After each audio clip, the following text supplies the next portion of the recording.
Hey there, this is Women on the Brink. I'm your host, Chris Jeffrey, a registered acupuncturist and wellness advisor with a passion for helping women live happier and more balanced lives. When I'm away from work, I'm usually outside in nature, either walking the seawall or I'm hiking in the mountains. And like many of you, my life has been filled with moments of hardship, some that I thought I couldn't overcome and really left me questioning my own strength. But through these challenges, I discovered resilience, courage, and a renewed sense of purpose. So I'm here to share not just my journey, but the lessons I've learned, and to remind you that no matter what obstacles come your way, there's always a path forward. And just to let you know, this podcast is not prescriptive, it's an offering. So please take what resonates with you and leave the rest. Welcome back to Women on the Brink.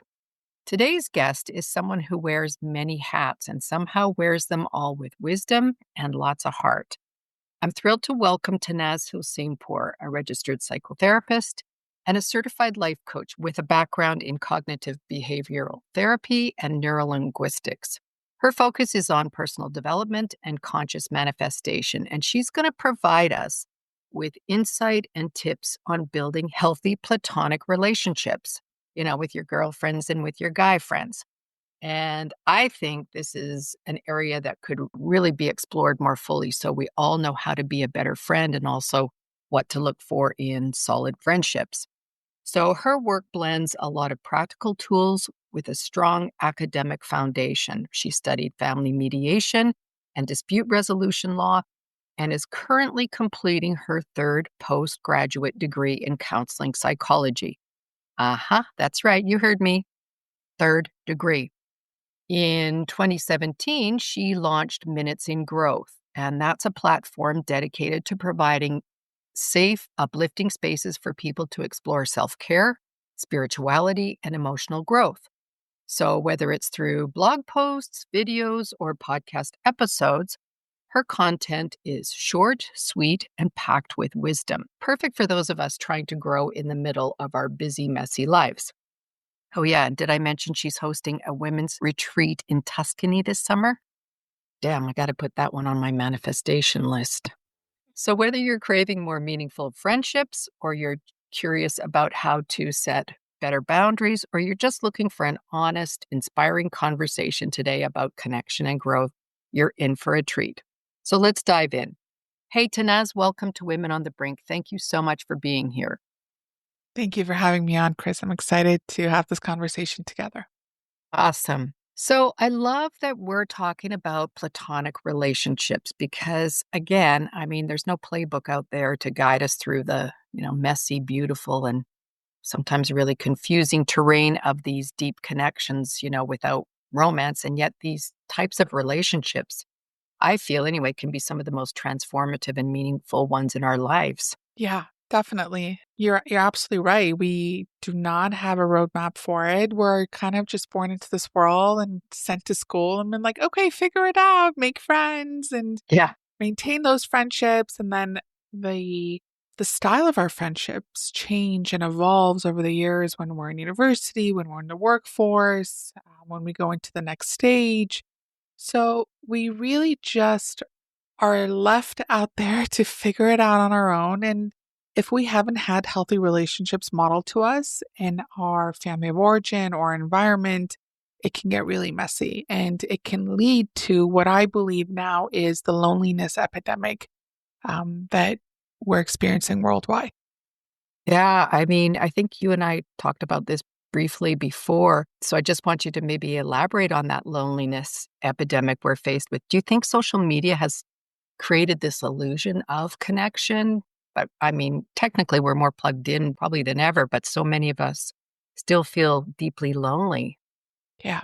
Yeah, 100%. Thank you for bringing that up. And, it's interesting because we're now more connected than ever before. We have this illusion of connectivity, as you mentioned. We can go online and I can connect with you in a second through FaceTime, through Instagram. I can send an email and you'll receive it within the split of a second. But do I really feel seen? Do I really feel heard? Do I really feel like I belong? The latter part is not as much. And I noticed that when I was doing deep research in Southeast Asia last year on the loneliness epidemic, as well as the connectedness between faith and mental health. But if we're talking about the loneliness epidemic, I noticed it. I was there and, I was in Tokyo and I was so busy. But when you entered into the subway, everyone was on their phone. You're noticing less and less people interacting with one another, and we're seeing increasingly high numbers of suicide that is happening.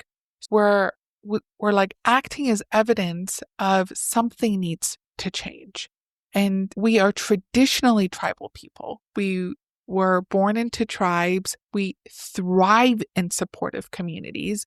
And we have so many sayings around that. When someone has a child, like, oh, it takes a village to raise a child. And in the past, it literally was the village, everyone coming in together, providing support, providing that sense of belongingness. And now, because of globalization and so many other reasons, we're living so far apart from one another. And even when we are in the same area, how many of us are close friends with our neighbors? How many of us know our neighbors? How many of us can depend on our neighbors to bring us a dish when we're feeling sick? So much has changed, yet we think we're so connected, but we're, in my opinion, extremely disconnected from one another. Yeah, I see it as well all the time, both, in my personal life, in my professional life. So when someone comes to you and they have this feeling of disconnect or not feeling supported in their friendships or partnerships, like where would you start? So, short answer and long answer, but ultimately, our level of connection that we feel comfortable having with others can really give us insight into the level of connection that we have with self. And what has happened over the years as a result, again, of technology is it has given us this coping mechanism of distraction to prevent us from feeling the feelings of associated to being a human. And so now we have like good emotion camp and bad emotion camp. And when quote unquote this bad emotion comes up, and the reason I say quote unquote is because I feel every emotion is a messenger and there aren't any good or bad. But, we have this narrative that good and bad. When this bad one comes up, because I don't have that village to lean on to help me process, to help me navigate this emotion, I engage in acts of distraction. And so I'm disconnecting more and more from self. And as a result, I'm disconnecting more and more from others. So it's this loop that we get locked into. And so that's the long answer. The short answer is, how can I feel safe in my body? And how can I slowly start to heal the parts of me that have created these walls to protect me from the outside world? And how, through that healing, can I take a step forward and initiate that connection in whatever capacity feels comfortable for me? Maybe it's me reaching out to an old friend for a cup of coffee. Maybe it's me hosting people over. Maybe it's me joining a group and, like a book club and meeting once a month, but taking small steps towards safety and connection. And that requires doing the inner work. Right. Yeah, because I think a lot of people today tend to, and I kind of feel this way since COVID anyway, that people are kind of hidden away, hiding away, we got kind of comfortable. And I could put my hand up here. I go out in my day and I do whatever I do, whether it's going to work or going to the gym, meeting a friend for coffee. But as soon as I get home, I'm just cocooning again, and I'm in my pajamas just like I was during COVID. And I feel like that kind of really got us all mm, going back inward and kind of hiding out a little bit. I don't know. Do you see that as well? 100%. Thank you for bringing up COVID, because that played a big part into why we are where we are today. COVID really planted this belief in our subconscious mind that the outside world is unsafe, that people are unsafe, right? We were scared to hug family. We were scared to step outside of our door. Connection equated to danger, to ultimately death for those couple of years. So now the nervous system no longer feels safe in the presence of other people. So a lot of that is nervous system regulation. How can we create safety in connectivity, in connection? Because again, it was so unsafe. If it literally equated to death, if I go out and I get COVID, I'm going to die. And so the mind is trained to keep you safe. So danger, danger, alarm bells go off when someone comes in front of us. Now, here's the interesting part. Our body holds score. It keeps memory. So even though we're not, exposed to that danger anymore, still the memory of it lies within our body, and our body is responding in that same fight or flight mechanism. Yeah, that actually makes a lot of sense. Yeah, very relatable. The other piece here too that I think you and I brought up before was the cultural piece. So, we live in a society that glorifies individualism. Especially for women, it's this idea of the strong, self-sufficient woman who doesn't need anyone. How do you think that push to do it all alone has affected the way we form or sustain our friendships as women? This is a really deep one. And I was actually talking about it as well over the weekend of, okay, so as women, we have fought for the right to work and to have an identity outside of our family of origin or our husband's identity. And so now I can be myself. And guess what? I want to prove to you that I can do it all. I want to get married. I want to have kids. I want to work. I want to do everything all the time. And I can do it myself because I want that fight to have been worth it, to like the sacrifice of all those strong women before me who paved this path for me to have meant something. And now we're stuck in this, like, I don't know how to describe it, but like we want to prove ourselves, but at what cost? So now, let's say I wake up with 1 cup of water. Everyone has the same capacity. Hypothetically, let's say everyone has the same capacity when they wake up. And now there's more and more things crediting water out of this cup, more than maybe someone who is living in a collectivist society on the other side of the world who doesn't feel the need to do it all because it's always been glamorized to do it as a community. So I don't need to figure out how to take care of my child on my own because I have aunts and uncles who all feel like they want to be a part of this process. Someone will bring lunch, someone will bring dinner, someone will, take the kid for a walk. And so I have support. Whereas here, there's no one putting water back into my cup. In collectivist societies, yes, that same amount of credits are there. There's also deposits happening from society. Here, we don't have that. So it's so normal to then feel burned out, to feel overwhelmed, frustrated, tired, exhausted. Yeah. So that, in essence, we're so much credits, not as much deposits, whereas over there they have deposits to kind of fill that cup back again. Yeah, totally makes sense. So then, if I'm hearing you correctly, what you're saying we need for these, to create good friendships is we need to get to the basics. We need to get plugged in again. So gradually start reconnecting, whether that's through, in your neighborhood, whether it's through something you're interested in with your work. But we need to start creating these connections again. Maybe slowly for a lot of us. We're not ready. We're more hesitant as a Mm-hmm. result of whatever trauma we faced during COVID and other experiences. And we need to start creating these more collective communities where we're working together to help each other out so that we're not suffering so much from this tiredness, exhaustion, and burnout that so many women are afflicted with in North America. Yeah.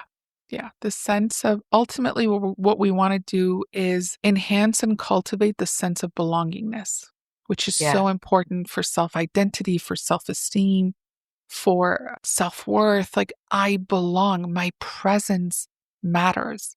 What we are seeing as a lack of this sense of belongingness is it doesn't even matter if I'm here or not. And it's not true. It does matter.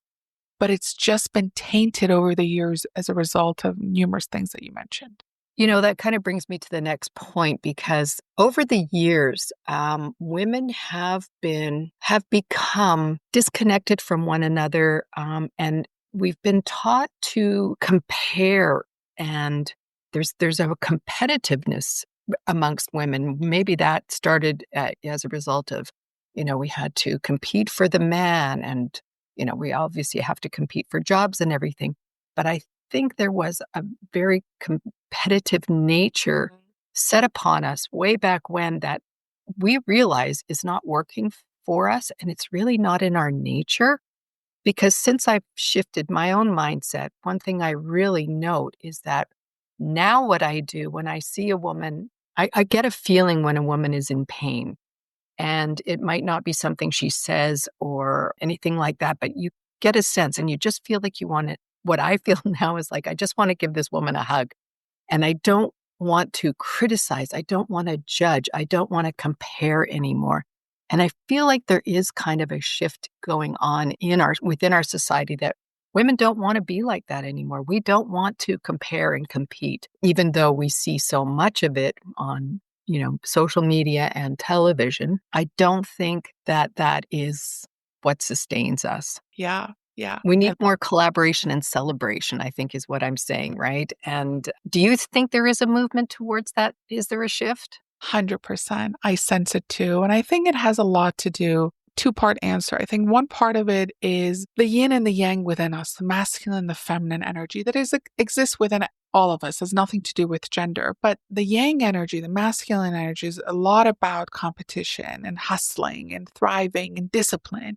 And the feminine is all about collaboration and unity and creativity and flow. And we need both. But for the longest time, we have glamorized the masculine traits, the yang traits, and minimized the feminine traits. And so we had this hustle culture going on. And as a result of this hustle culture, we were embodying those traits of competition and comparison. And we're realizing, wait a second, there's an imbalance happening. We're all meant to have both energies. Why have we overdeveloped one and underdeveloped the other? And so, no, I want to bring that softness, that collaborative energy into the formula, and it's safe for me to bring it.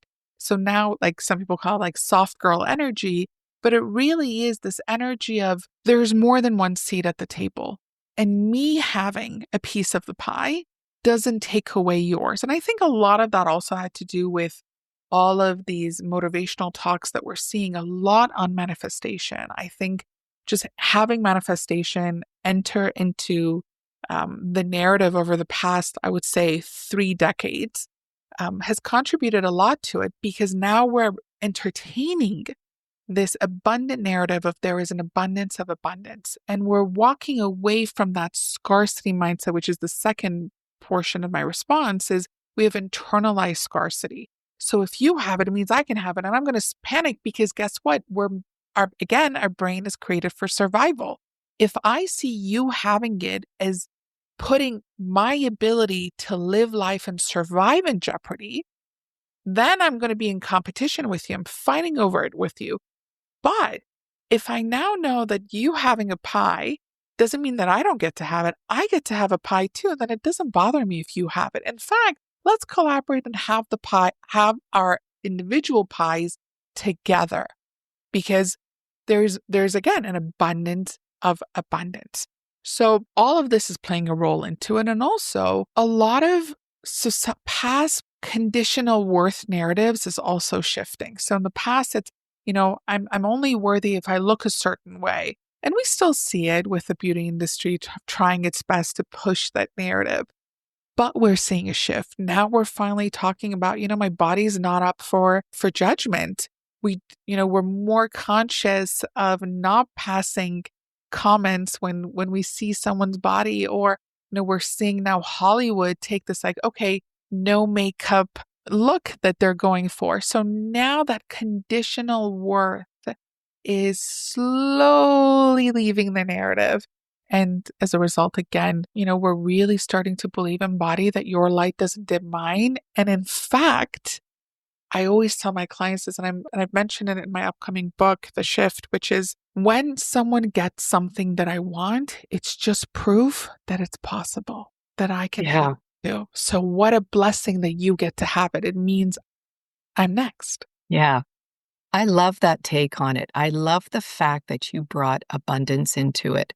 That's a new perspective for me, or a new way of looking at it for me, because I never thought of it as, that we are looking at it from this very scarcity mindset, and not seeing that there is this possibility between us women and with us women.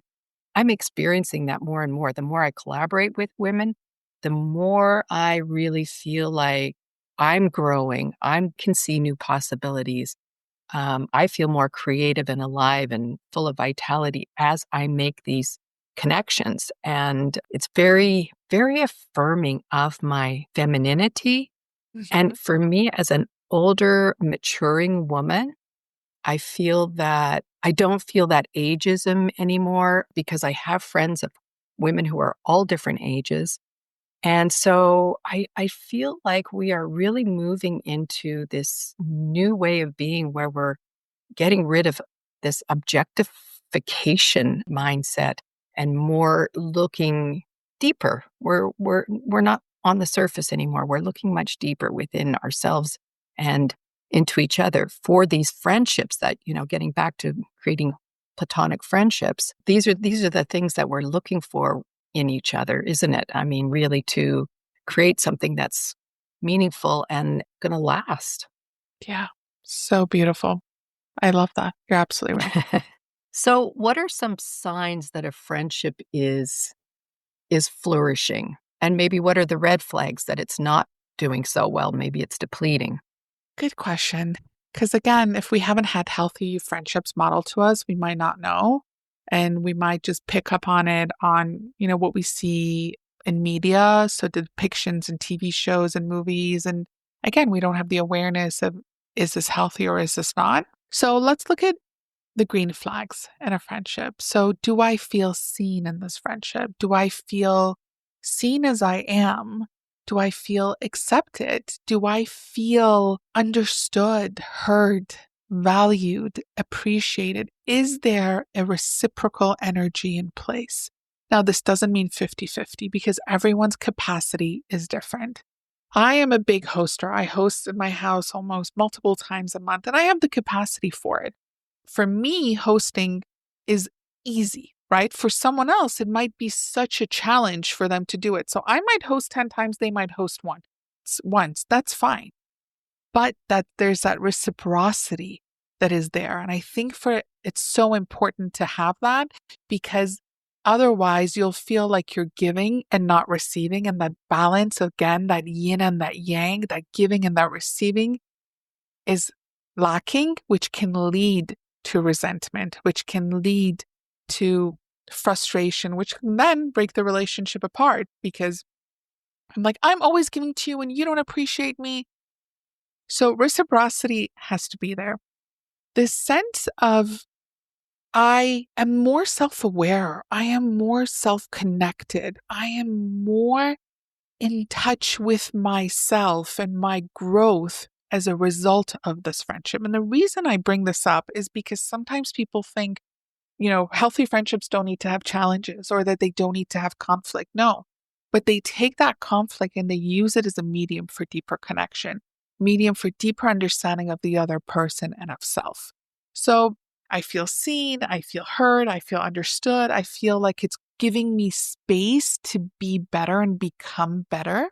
And on the other hand, red flags is, after every interaction with this person, I am feeling super drained.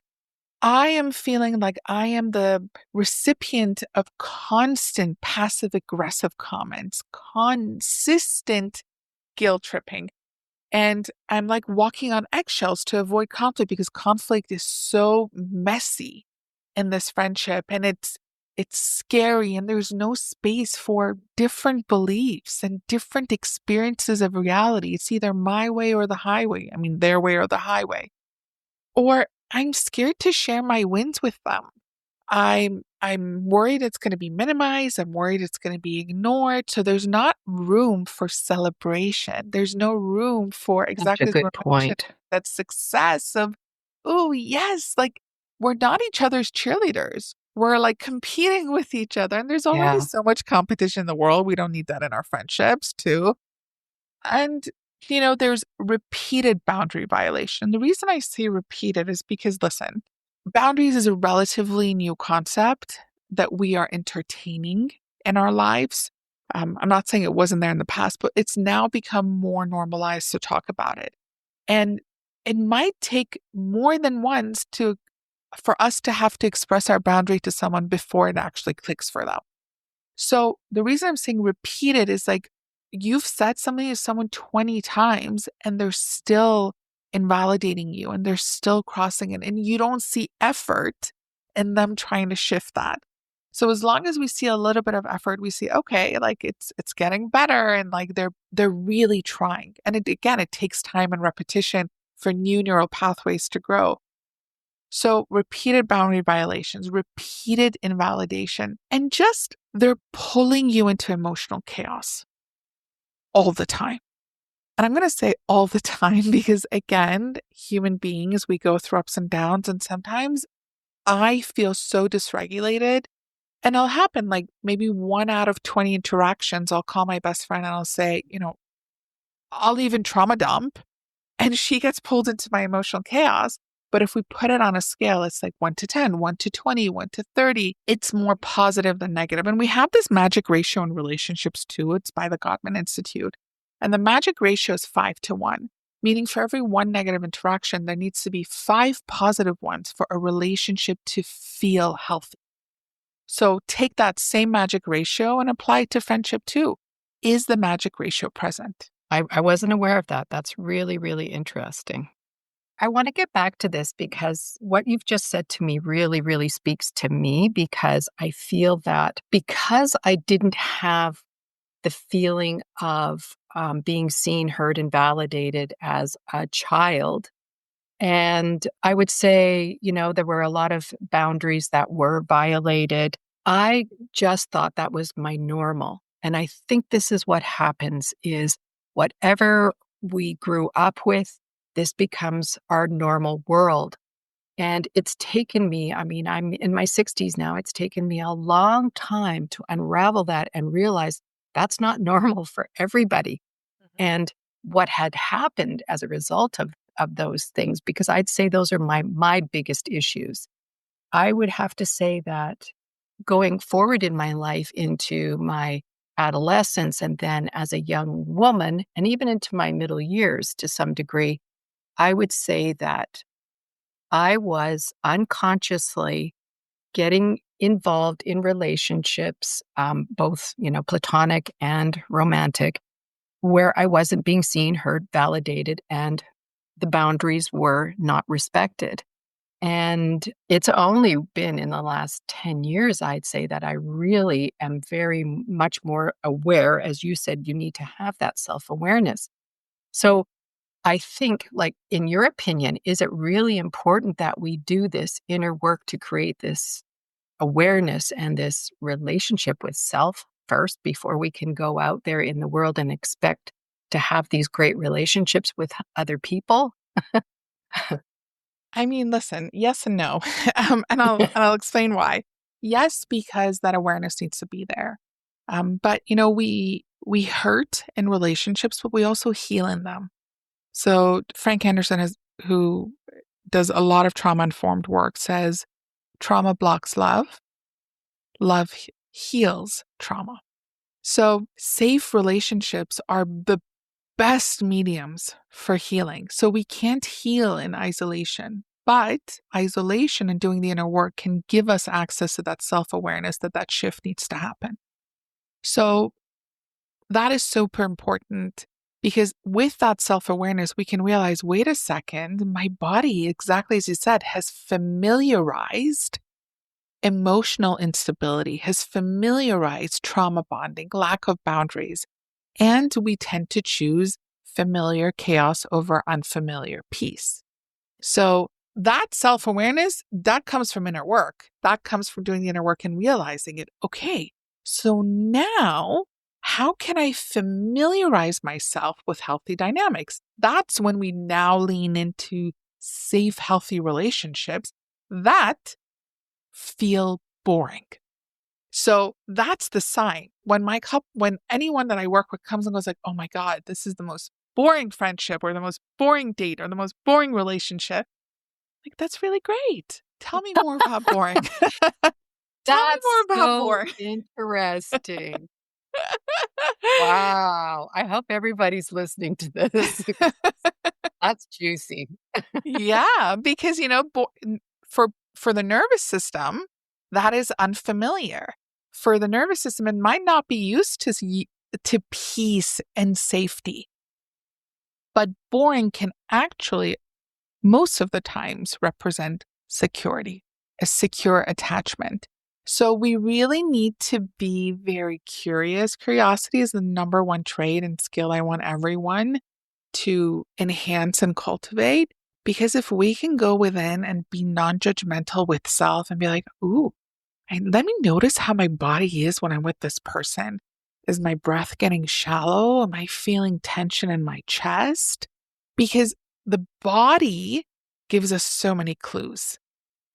So when, for example, I'm in a meditation, doing it, guiding someone through meditation, or even a session, and they yawn, I'm like, yes, this is so good. It means right now your body's feeling safe in this environment.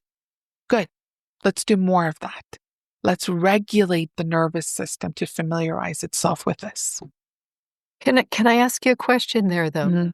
Mhm. How do you know if it's safety or just boredom? I mean, maybe the person is just kind of boring for you. Yeah, I guess there's a fine line there, is there not? Mhm.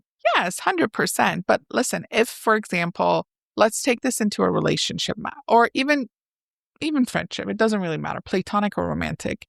If I grew up in an environment where there was extreme highs and lows, passion, but passion in like a telenovela style or like a Yeah, yeah. Bollywood movie. And ooh, like one day he's there and one day he's not, and one day she's there and one day she's not.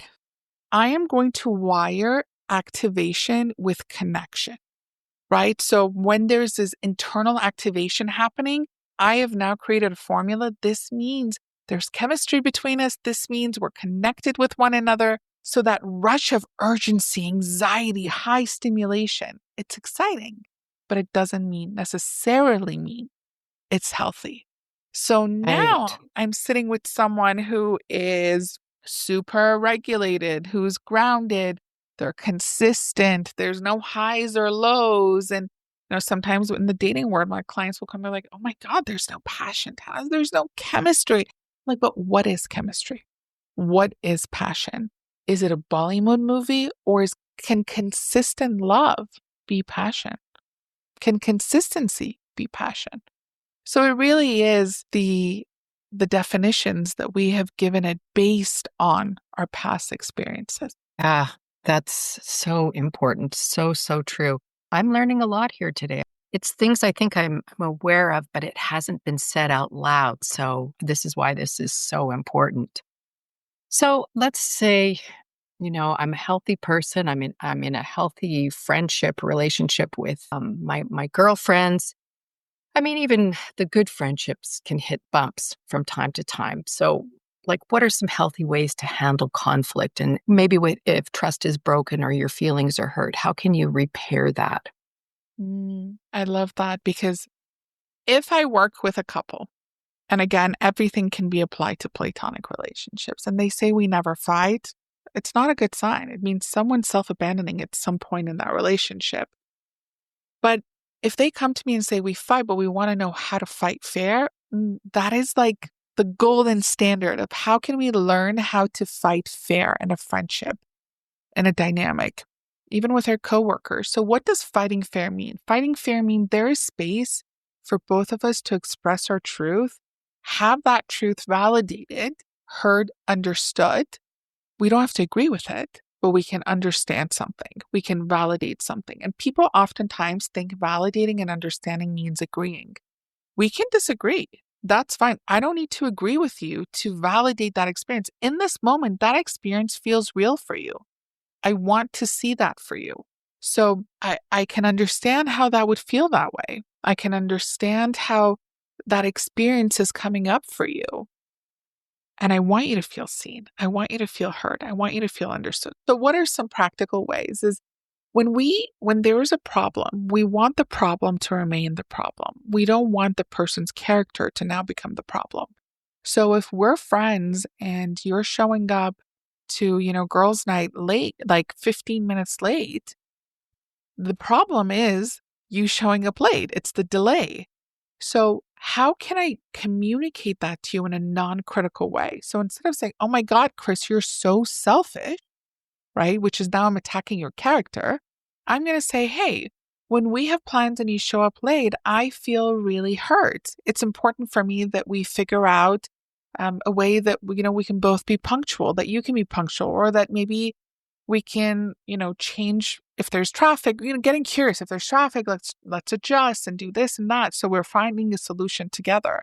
But I'm focusing on my experience. When this happens, I feel this way, which is great because then you can't get defensive. But if I turn around and say, oh my God, Chris, you're so selfish, two things is going to happen. Either you're going to say, I'm selfish? Wait a second.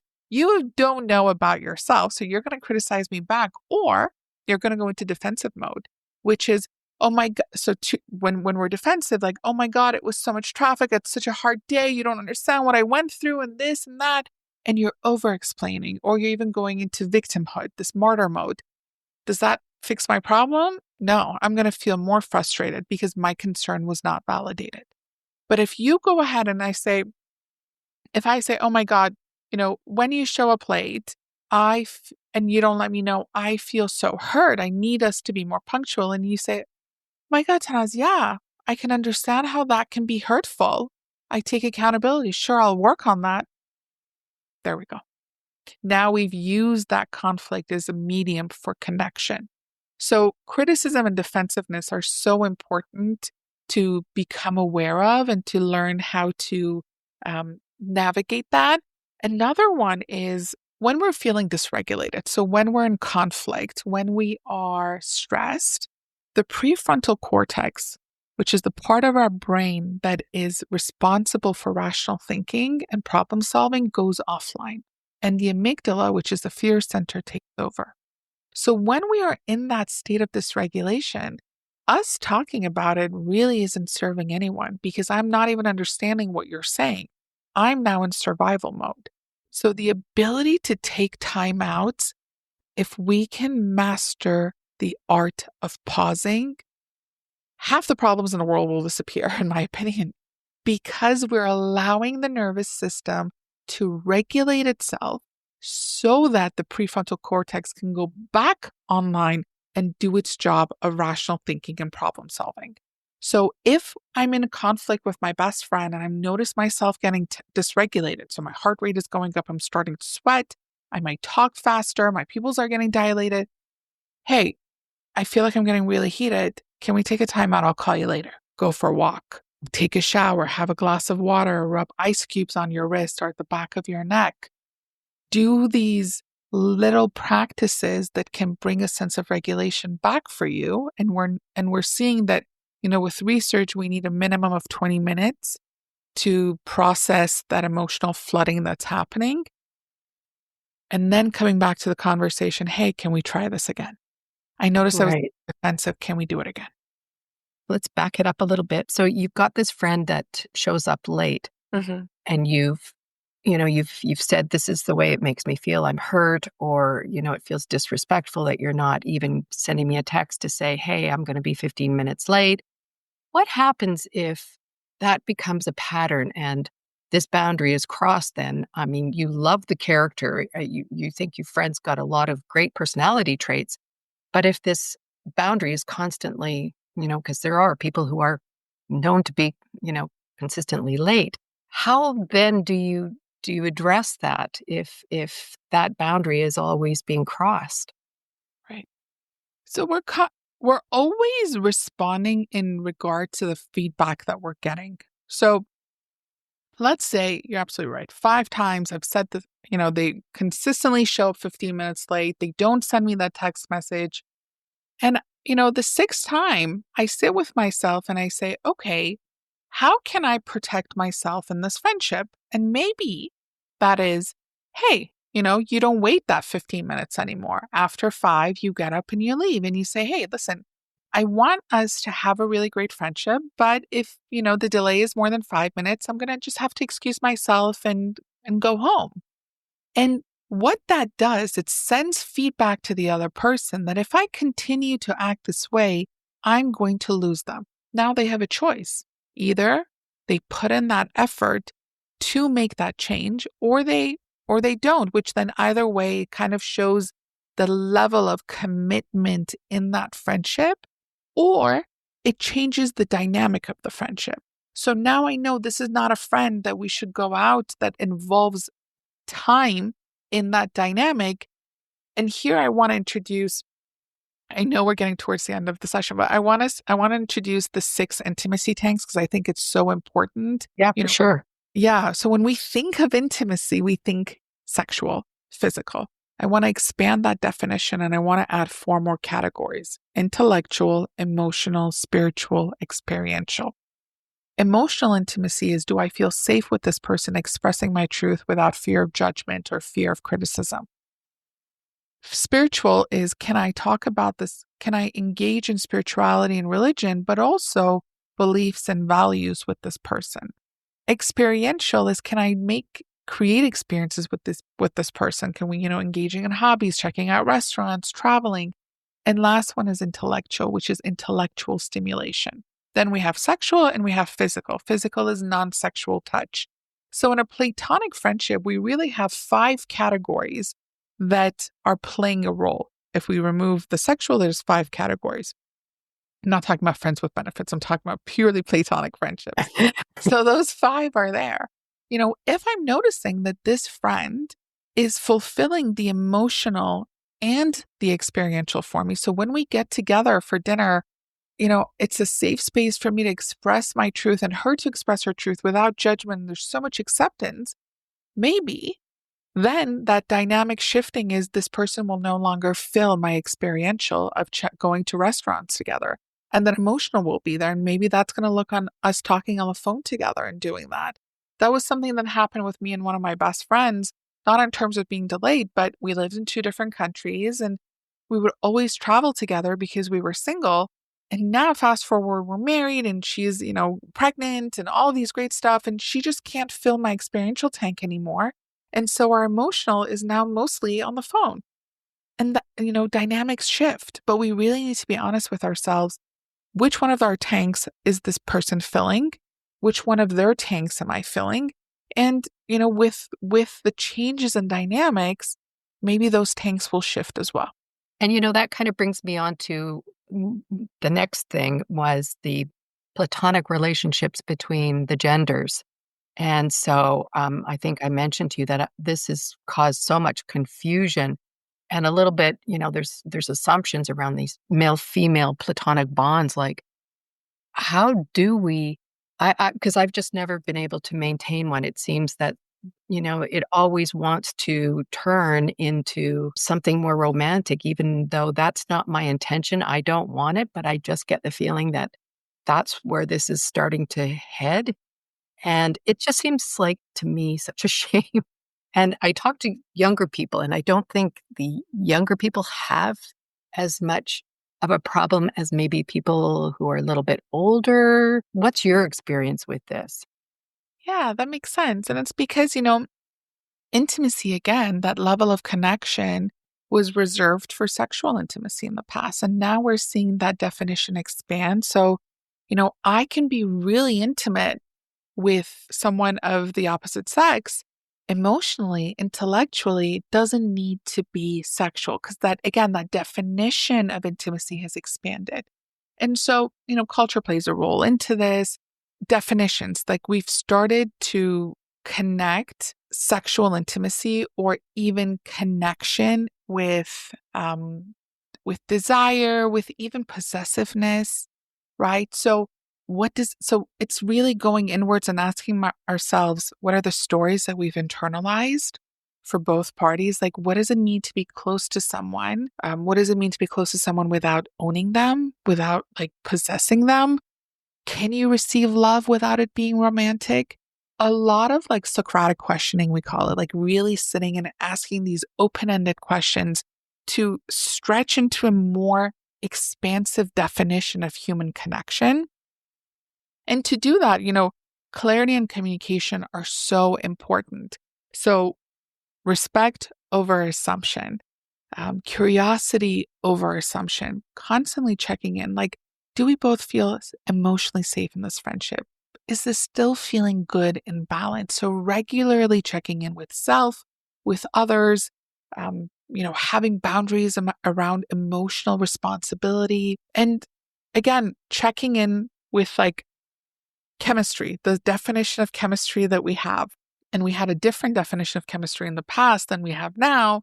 And now that we know about nervous system and familiarity, is this chemistry like, is it just enmeshment? Is it trauma bonding? All of that is super important for us to become self aware, to build those respectful boundaries with other people. And then to ask ourselves, what tank do they fill for us? What tank do we fill for them?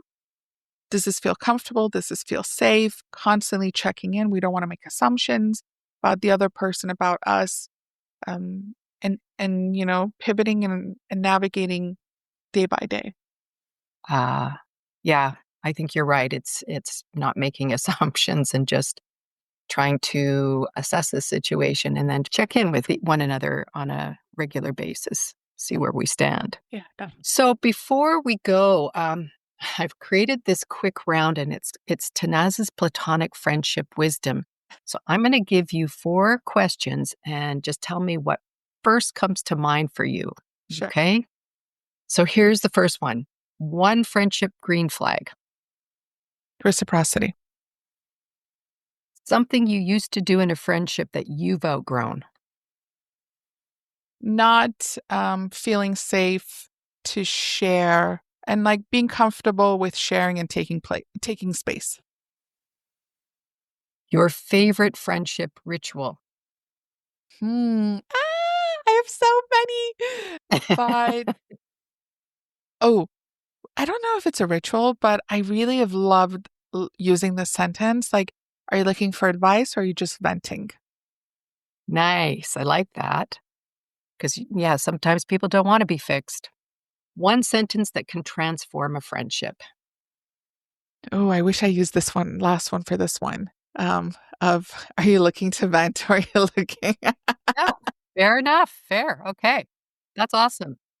So, in closing today, what would you say to someone who feels a little isolated or mistrustful of friendships, but really wants that meaningful connection?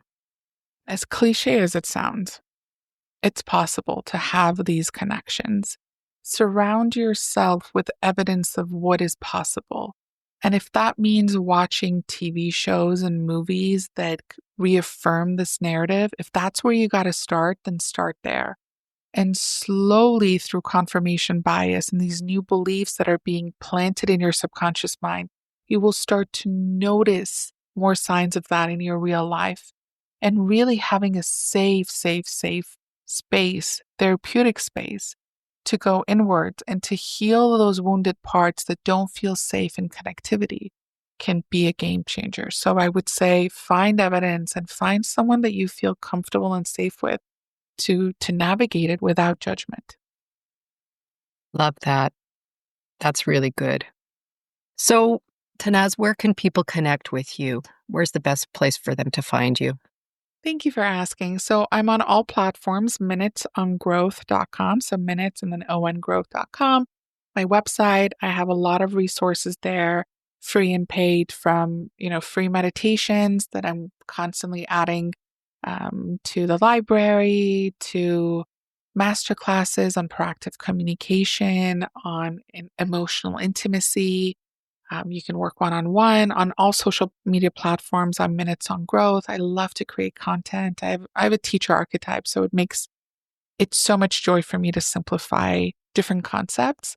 So pretty much everywhere, Minutes on Growth. My podcast is also Minutes on Growth. Awesome. And again, your Tuscany retreat, Yeah. where can people find that? Yeah, so you can find that on my website, on my social media. It's happening August 18th till the 23rd. I'm so excited. It's always an intimate group that we take to different parts of Europe. And this time we're focusing on self-worth, self-care, and sisterhood. Again, creating that sense of belongingness and returning home to your most aligned, authentic self outside of the labels that society has imprinted on us. And again, feeling safe, leaning in to community and to sisterhood and to just being seen. I want Yeah. people to feel seen. What we all need, right? What every woman needs. I love this. What a great conversation today. And, I'm really, really grateful for all of the points that you brought up here. So, yeah, thank you so much for joining us on Women on the Brink today, Tannaz. Amazing conversation. Thank you so much, Chris, for having me and for asking such powerful questions. I really appreciate it. So I hope this conversation with Tannaz sparks something in you, whether it's a renewed commitment to the friendships you already have, or the courage to finally stop waiting for people to just get you and go out and build those nourishing connections on purpose. Because let's be honest, platonic relationships aren't just the sprinkles on the cupcake. They are the cupcake. Especially for us gals. It's just how we're wired. These are the people who see us, hold us, and let us be our wonderfully imperfect selves. So let's recap. Great friendships don't just happen because you like the same things, okay? They require open communication, clarification, and a healthy dose of respect and curiosity. Basically, we need to assume less and ask more. Boundaries around emotional responsibility, non negotiable, because carrying someone else's emotional backpack while juggling your own is a fast track to resentment. And here's the big one, keep checking in with each other about emotional safety. We all need that occasional, hey, are we good conversation, and not just assuming silence means harmony. And finally, I really like what Tannaz said about knowing which tank this person is filling for you. Is it intellectual? Is it emotional, spiritual, physical, experiential? So until next time, keep investing in the relationships that nourish you because thriving friendships are one of the best forms of self-care we've got. And when you've got a few good, solid humans in your corner, you can handle just about anything life throws you. Thanks for joining. And I want you to know that this isn't just a podcast, this is a movement. So share this information with your friends and let's go, ladies.